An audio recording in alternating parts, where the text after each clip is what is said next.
Yeah, so it kind of just changes. So I'm on contract with the Beef Council, so it's very, very flexible. And some days I'm out doing speaking gigs and teaching and educating, and sometimes I'm working with dietetic interns, taking them on ranch tours, getting them in the kitchen to cook steak, and put together a full meal too.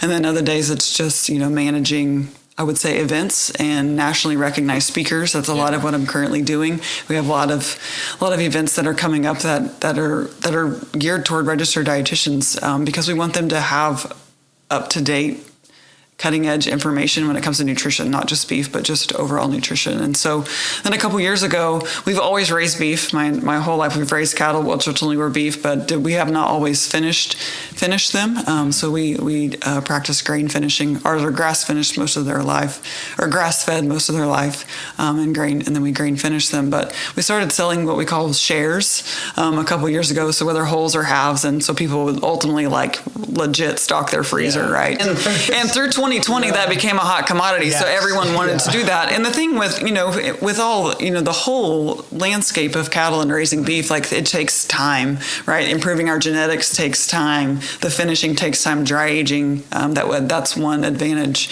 that we get to do is actually dry age ours. And it just all takes a lot of time. It's a slow process. And so we were doing the shares. Yes, ultimately that is something that, there's a lot of people that, yes, we might live a long way away from a grocery store, but then there's also a lot that have the luxury and privilege of just going to their freezer and pulling out, that protein as well too. And so I just was like, why can't we just start selling it by the cut? Not everyone has all that room, like you said, in the freezer. And so, you start learning and, you're like, well, I guess I don't know how to do this, but I'll figure it out. Right. And so I figured it out, and we built our own website, glazierfarms.com. And so we're able to sell it by the cut. And I started out just delivering it by hand, to be honest, meeting people and answering questions. And now just we're a couple months in of shipping nationwide. And we ship nationwide now. And it's just, just kind of baby steps that we want to do. And definitely it's just directly here from the farm. People also drive out to come pick up. We had a couple that were originally from Canada a couple weeks ago. They're living in Oklahoma now, but they wanted to get out, just similarly to you.